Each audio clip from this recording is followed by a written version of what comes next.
I love those two photos. They show the contrast in a man that the work gear when he's working his heart out and he's scrubbed up well. Welcome. My name is Brian Walsh, and on behalf of Mr Andrew Stewart, or just Andrew, as most of you affectionately knew him, I thank you all for coming to this service today. This service is to commemorate Andrew's life and acknowledge his impact and influence on ourselves and the community in general. There are many of you here today that have travelled great distances to be here, and I know your efforts to attend this service, to pay your last respects and to support the Stewart family have been appreciated. We're here today to acknowledge the passing of Andrew and extend our deepest sympathy to all who mourn his death, especially to Robin, who has lost her husband of 30 years, to Emily and Elise, who have lost their father, and to all of you here who have lost a relative or a friend. It's appropriate at this time to read a small verse in memory of Andrew. It's called I Am Free. Don't grieve for me, for I am free. I'm following the path God laid for me. I took his hand when I heard him call. I turned my back and I left it all. I could not stay another day to laugh, to love, to work or play. Tasks left undone must stay that way, for I've found that peace at the close of day. If my parting has left a void, then fill it with remembered joy. A friendship shared, a laugh, a kiss. Ah, these things too I will miss. Be not burdened with these times of sorrow. I wish for you the sunshine of tomorrow. My life's been full, I've savoured much. Good friends, good times, a loved one's touch. Perhaps my time seemed a tad too brief.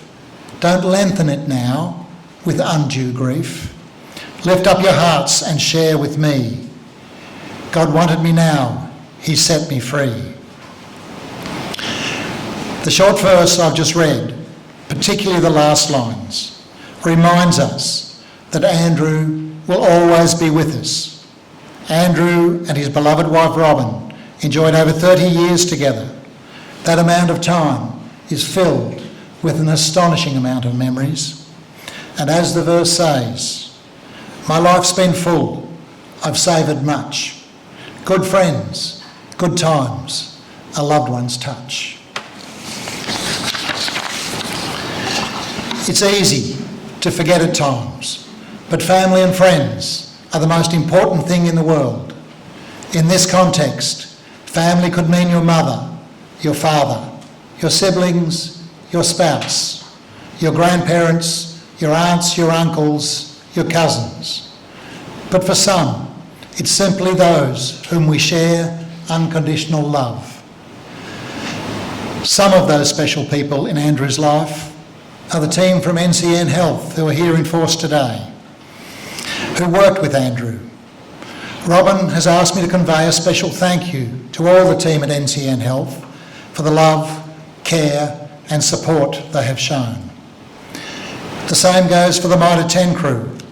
The support Robin has received from the management, staff and customers has been overwhelming.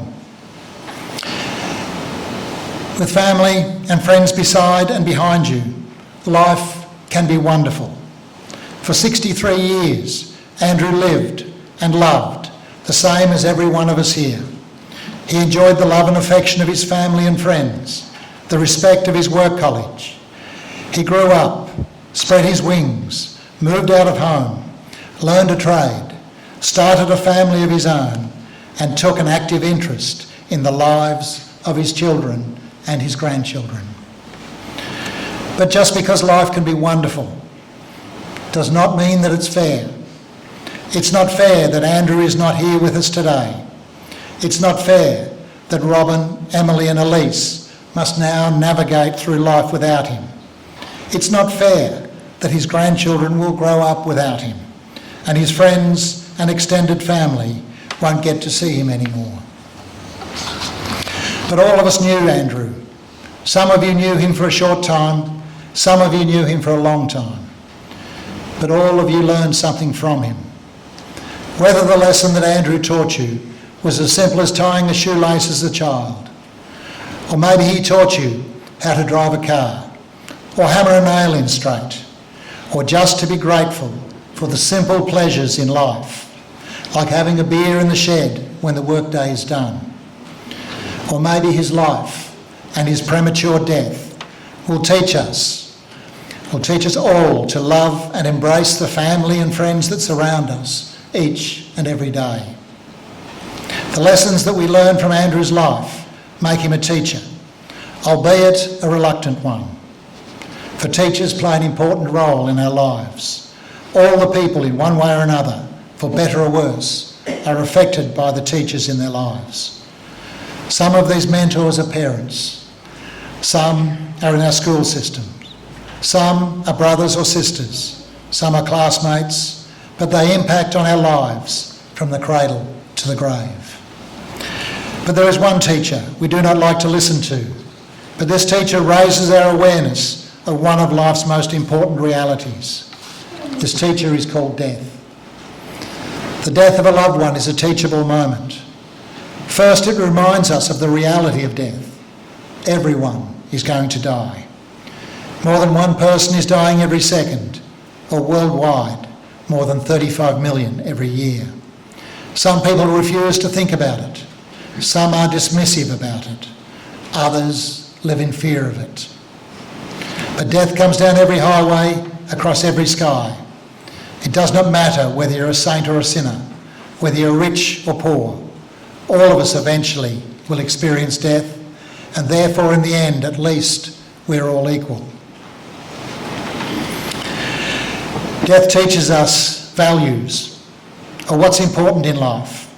When death creeps into our lives, it puts other things in perspective.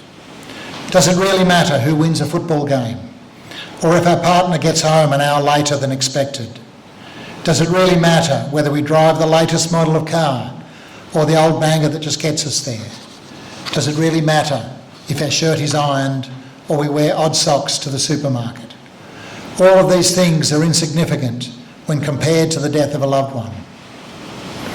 And lastly, death teaches us about the significance of relationships. We should never take for granted a spouse, a child, a grandchild, a friend or colleague, parent or grandparent. People are at the heart of who we are. Cherish every shared experience. Cherish the memories of special occasions. Endeavour to make new experiences. Write letters and telephone, or in this day, text or email, to those you care about regularly. Give something you value to someone you value. Be quick to forget disagreements and anger. Be quick to say, I'm sorry and forgive me. Mend broken fences now so that regret will not be part of your life in the years ahead. But all of us here will grieve for the loss of Andrew. But remember, grief is not the process of forgetting. Grief is the process of learning to cope while we remember. We should try to handle our grief at the death of Andrew, not by putting him out of mind, but by remembering him. So remember Andrew, cherish your memories of him. Tears of joy will come as well as tears of sadness. And we can only begin to move on when we understand that grief is the price we pay for the ability to love.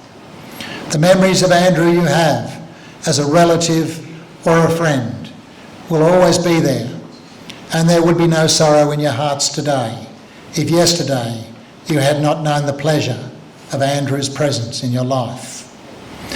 And to help with remembering what Andrew's presence has meant to us, I ask Briley to step forward to read a verse in memory of Andrew.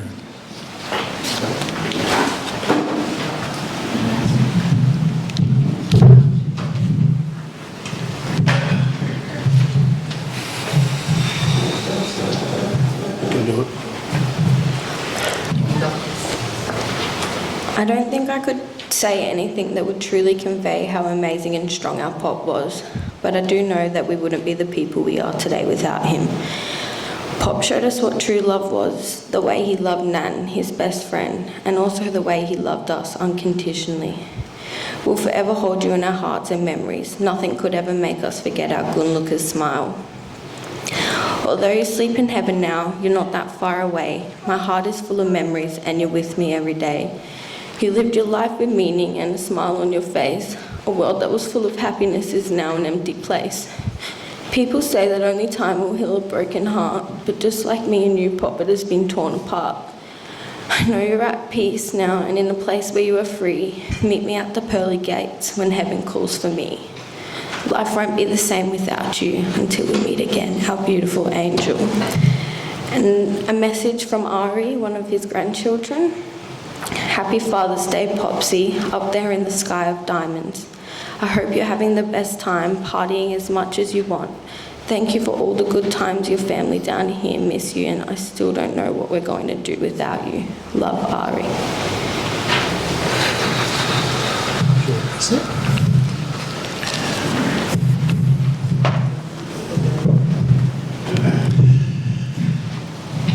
Thank you, Briley. I would now ask Emily to step forward to tell us more about Andrew's story. It's hard to believe that we're here today to farewell Dad. Straight to the microphone if you can. Okay. Many of you know him as Stewie, Drew, Andrew, and he's been called a few other things over the years.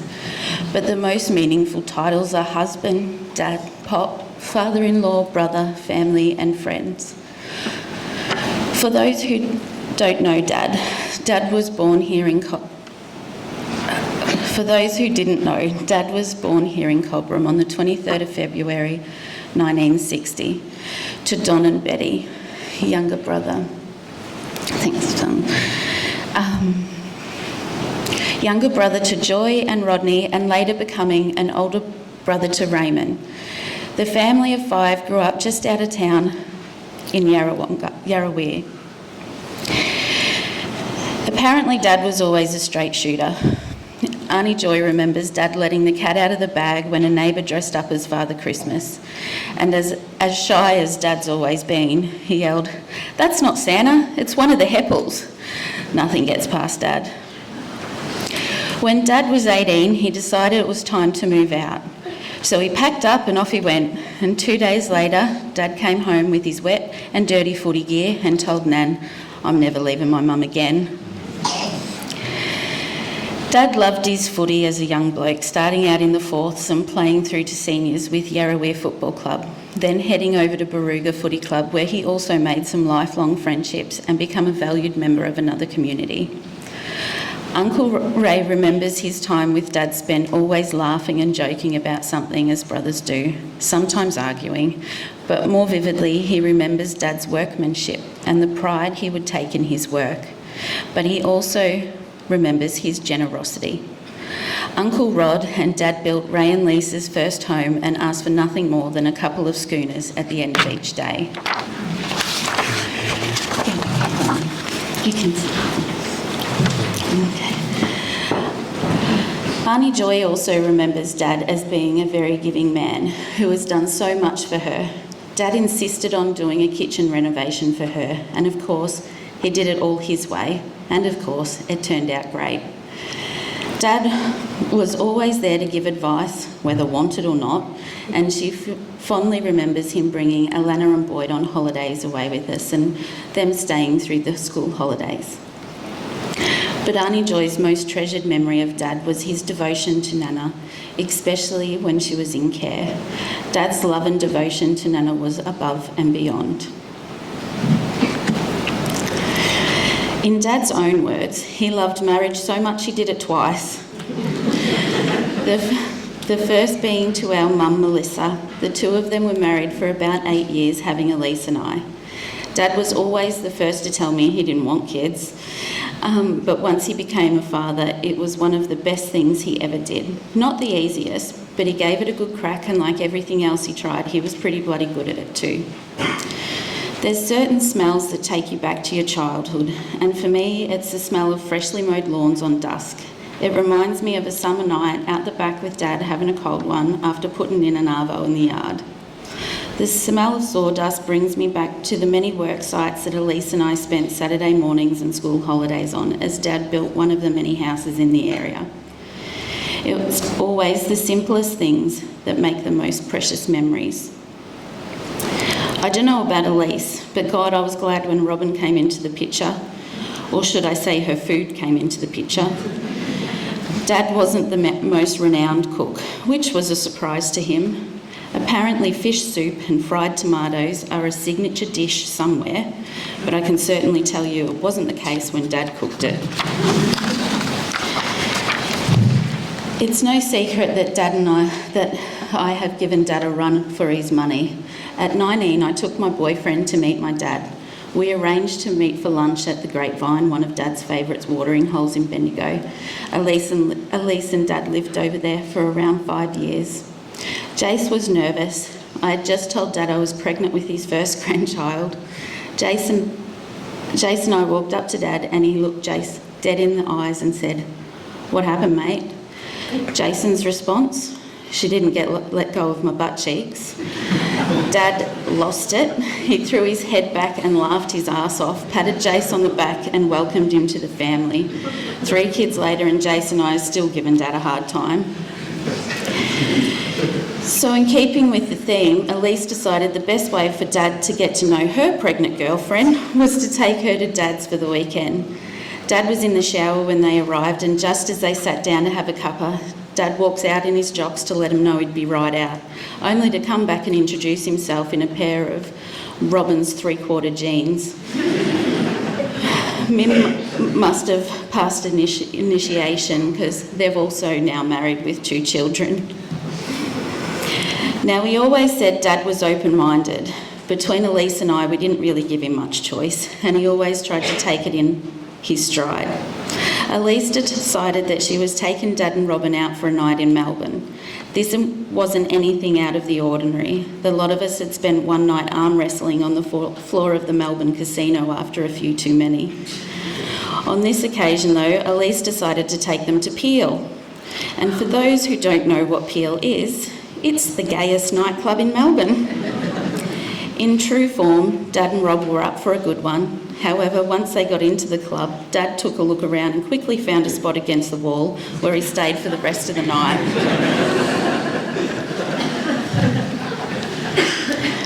The bunch of us have so many memories together, it's hard to choose which ones to share, but Dad's favourite way to describe us was a bunch of gun-lookers. There did come a time when Dad decided to ditch us and him and Rob hit the road, and this is where the famous Gunlooky I.O., Gunlookers on the Road hit single was never produced and always sang as soon as any of us got in the car. Dad and Rob travelled Australia making lifelong friends, magnificent memories, and their kidneys weaker for about 5 years. They first started off with a little wind-up caravan in case they didn't like it. They upgraded to a pop top and Dad decided he wanted to go to Port Hedland. Rob wasn't keen, and anyone who'd been there would know it was a dump, so Dad sweetened the deal with a beautiful upgrade that had an ensuite. So Robin folded, the van was beautiful and she would have her own bathroom. They got there, Dad hadn't organised a caravan park, they ended up in a truck yard, and a new rule that whoever used the toilet emptied the toilet, and Dad proceeded to never use the toilet. Well played, Dad. After the travelling, Dad made the executive decision to buy the Macquarie Street house. His vision was not shared by Rob. She was not going to be living in that dump. But Dad just looked at Rob and said, "Trust me." I'd like to say Rob was like, "Yeah, no worries, Stewie, you got this." But there was a few other executive decisions Dad made along the way. Rob was getting ready for work one morning and Dad looked at her and said, "I think we need a sliding door on the front veranda." Rob was adamant this time. "No, we have a front door, the windows look better." Sure enough, Rob got home from work and Dad and some of Bowdo's boys had a bloody sliding door installed. I'm still not convinced Rob's happy about that one. Another trust me idea from Dad.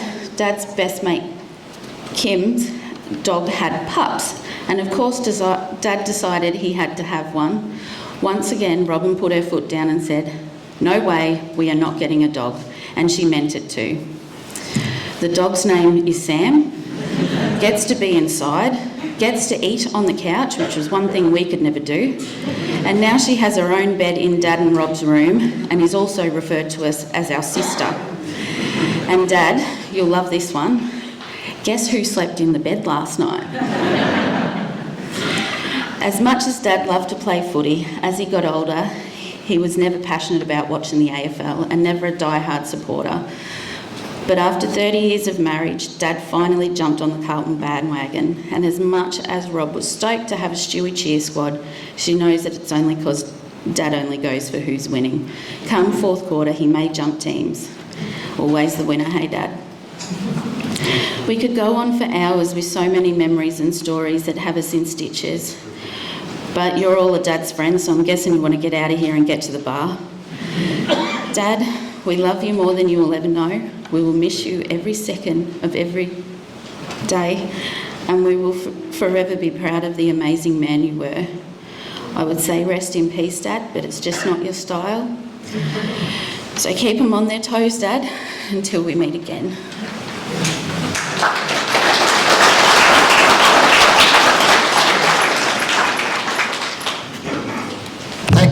Thank you, Emily, for those beautiful words. And I would now ask Justin from NCN Health to step forward and add his tribute as well.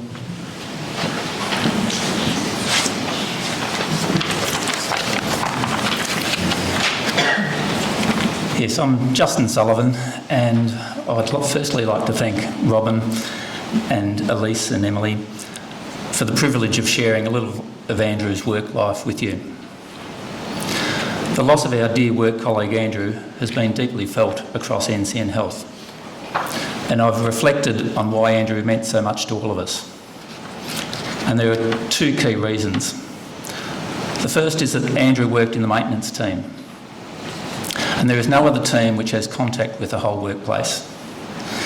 Their daily routine takes them through theatre to acute and urgent care, past reception and imaging and admin, then across the lawn to the kitchen, through Irvine House, a call into community rehab, then pathology, the medical clinic and the dental clinic. So on a daily basis, they see everyone. The second and most important reason was Andrew himself. As he walked around, Andrew would greet everyone by name. Or if he didn't know their name, morning love. And with that warm smile, he'd stop for a chat, share a joke, until Tammy would have to say, "Come on, Andrew," to keep him focused. Andrew was a generous, kind, funny and sociable presence. He saw the best in people and drew out the best in people. But Andrew would be uncomfortable with all this praise. So perhaps a few stories of the Andrew we knew. Andrew was unique and did things his way. One time Andrew declared that the industrial cleaning product used in maintenance was useless. He had a product that worked much better. The product? Active men's wash. Yes, Andrew had discovered in the shower at home that his chosen body wash also cleaned the glass in the shower better than any cleaning product. So he bought it in bulk and brought it to work. I don't think it was ever registered with a safety data sheet, but Andrew refused to use anything else. He used it to clean mower parts, commodes and wheelchairs. When it wasn't available at the local supermarkets, he bought it online.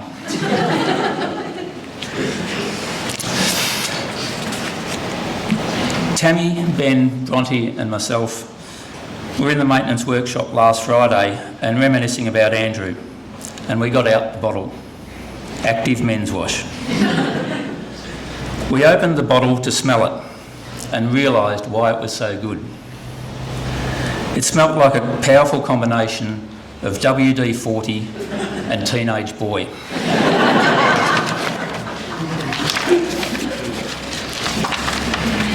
Andrew enjoyed a good joke. One time there was a group of local artists organised to paint koalas on local buildings around town. Kim, the community health manager, agreed that a koala could be painted on the outside wall of community rehab. Kim met an artistic type on site and left him to work on the artwork.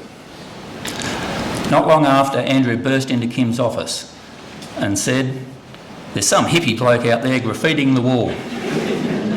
"No, Andrew," Kim explained. "He has permission. I've discussed it with Justin." "Too late," said Andrew. "I told him to bugger off." Kim jumped up, rushing out to apologise to the artist.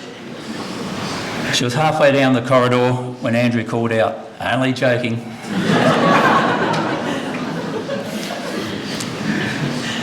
The maintenance team are a tight-knit bunch. Andrew and Tammy. And more recently, Ben joined them as maintenance manager. The three of them got on so well and enjoyed a wonderful working relationship.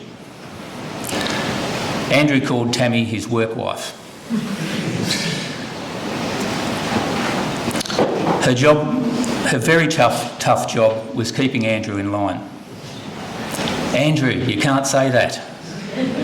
Andrew, let's get back to work. Andrew, you can't call people love." It was a tough gig, but they supported each other through good and the bad, always with that sense of humour. Bronte and I would sit down for a serious meeting with the three of them. Invariably, Andrew would get off topic and would find ourselves laughing about one of his harebrained ideas. Of course, Andrew was also a member of the smokers crew. Whether it was 40 degrees or 0 degrees, out near the gate. Or as Andrew called it, Vegas. What's said in Vegas stays in Vegas. The smokers code. Andrew always made sure there was enough seats for all his fellow smokers, whether it be milk crates, old chairs or a repurposed park bench. And he always gave up his seat for somebody else. Andrew shared a lot with us. He loved Robin and his girls, and we got to know them through his sharing of life. "I love my girls," he would say. Through the football season, especially as Carlton was doing better, he would share with me Robin's thoughts on Carlton.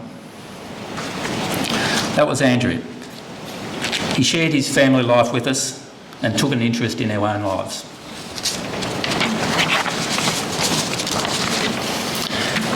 Everyone at NCN Health will have their own Andrew story, which, upon reflection, will bring a smile to their face.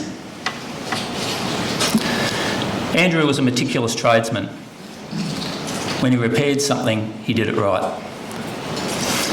Contractors would be on site and Andrew would say, "They're okay, but I would have done a better job." And he was right. He hated people cutting corners. When he saw a job unfinished, he would say, "I couldn't leave it like that." Which is why, against orders, he would pop into work on the weekend. Recently, some flooring was installed and Andrew noticed that they hadn't caulked around the walls. So he came in on the weekend to finish it off. Just live around the corner, so I don't mind. The last time I saw Andrew was when Ben and I went over to the student accommodation to see the bathroom renovation that Andrew had almost completed. He was up on the ladder with a painter's suit on. Tammy was in the kitchen putting on new doorknobs after painting the cupboards. It looked amazing, and I started to praise Andrew for the incredible transformation. But Andrew didn't like too much praise and soon turned it around to banter and laughter. But he really had done an amazing job and he was proud of his work. Unfortunately, the only thing he hadn't completed was installing the towel rails. Ben and Tammy put those in last Thursday, and it took them half a day. I think they measured 20 times, used 5 different drill bits to avoid chipping the tiles, and had out the spirit level constantly. They knew Andrew would be watching and didn't want to have them uneven or to crack a tile. I suspect they were also slowed down by the tears in their eyes as they completed their good mate's work. It was a privilege for all of us at NCN Health to have known Andrew. Our lives are richer for knowing him. Andrew, you will be missed. Thank you.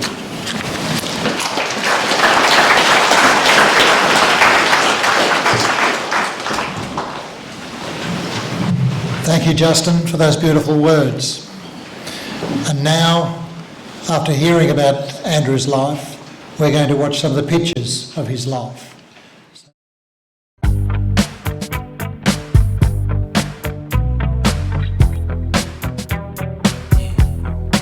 This right here, tell me what goes out to everyone that has lost someone that they truly love. Come on, check it out. Seems like yesterday we used to rock the show. I laced the track, you locked the flow. So far from hanging on the block for dough. Notorious, they got to know that life ain't always what it seemed to be. Words can't express what you mean to me. Even though you're gone, we still a team. Through your family, I'll fulfill your dreams.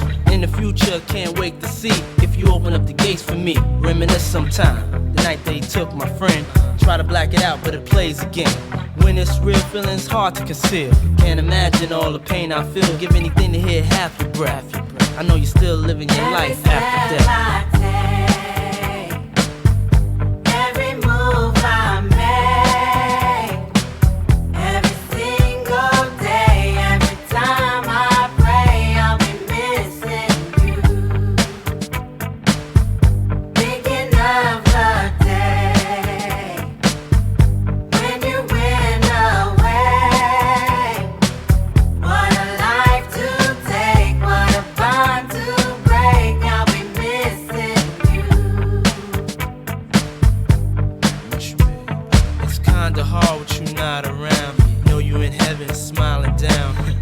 Us while we pray for you. Every day we pray for you. Till the day we meet again. In my heart is where I keep you, friend. Memories give me the strength I need to proceed. Strength I need to believe.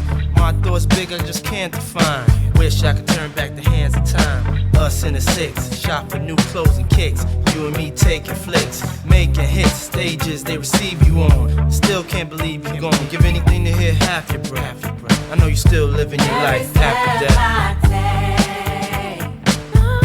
Every move I make, every single day, every time I pray, I'll be missing you. Thinking of the day when you went away. What a life to take, what a bond to break. I'll be missing you.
And almost all of those photos, he had a smile on his face.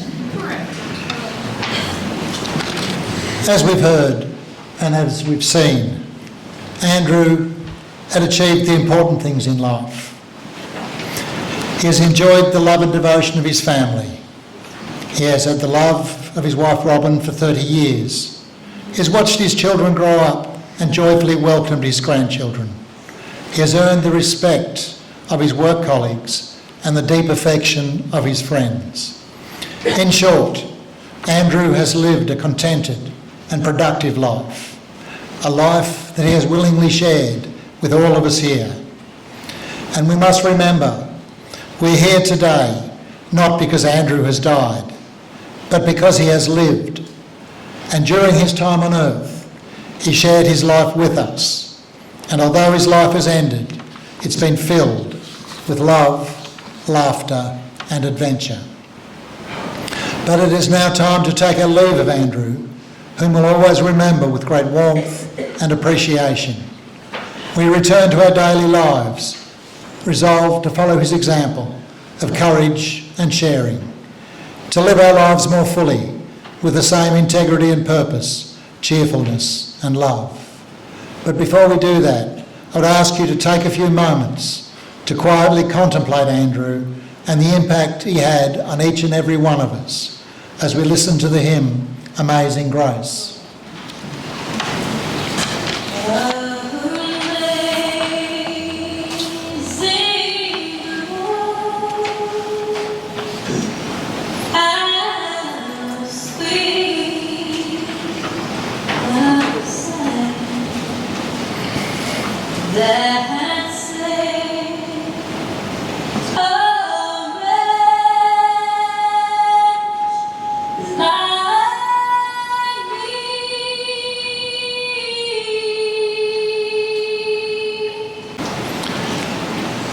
And now I'd ask you to join with me as we pray for Andrew in the words of the Lord's Prayer. Our Father, who art in heaven, hallowed be thy name. Thy kingdom come, thy will be done, on earth as it is in heaven. Give us this day our daily bread, and forgive us our trespasses, as we forgive those that trespass against us. And lead us not into temptation, but deliver us from evil. For thine is the kingdom, the power and the glory, forever and ever. Amen. So even now, we need to ask ourselves and look. And as we look back over time and thinking of Andrew, we find ourselves wondering, did we remember to thank you enough for all that you have done for us? For all the times you were by our sides to help us and support us, to celebrate our successes, to understand our problems and accept our defeats, or for teaching us by your example the value of hard work, good judgment, courage and integrity. We wonder if we thanked you for the sacrifices you made to let us have the very best, and for the simple things like laughter, smiles, hugs, and the things we shared. If we've forgotten to show our gratitude enough for all the things you did, we're thanking you now. Andrew, and we hope that you knew all along how much we loved you and how much you meant to us. Andrew, you will be forever in the hearts and memories of all who knew and loved you, and it is with this final goodbye to you that all of us here say, we will remember you until we meet again. And now it's time to take our leave of Andrew, whom we'll always remember with great warmth and appreciation. We return to our daily lives, resolved to follow his example of courage and sharing, to live our lives more fully with the same integrity and purpose, cheerfulness and love. May we rejoice in Andrew's life. Be thankful that his life touched on ours. Surround us and all that mourn today with continuing compassion. Do not let grief be without end or overwhelm us, but rather draw us closer together in friendship and love. And now we come to the committal, remembering that death is not extinguishing the light, it is only putting out the lamp because the dawn has come. We are grateful for the life that Andrew has lived and for all that his life has meant to us. So tenderly and reverently, we commit the body of our beloved Andrew to the elements, from which all life comes, and in the end, all life returns. And so we say, we are glad he lived. We are glad we saw his face, felt his touch, and heard his laughter. We are comforted to know all pain has ended and that his spirit is free. Now shortly, I'll ask the casket bearers and tribute bearers to step forward to carry Andrew from this church to the hearse in preparation for his final journey to the crematorium. But before I do, I would like to thank each and every one of you here for attending this service, for the comfort and condolences you've expressed, and to thank you for the kindness and friendship you've shown Andrew over the time you've known him. I'd also like to warmly invite you back to 1981 at the Barooga Sporties to share refreshments and your memories of Andrew with his family. Now can the casket bearer step forward, please?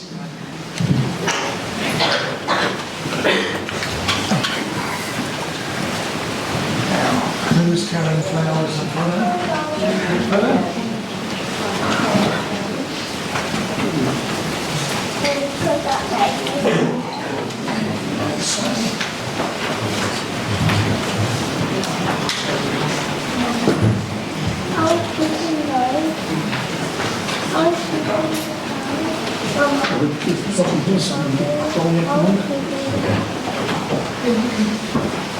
All right, to stand, please.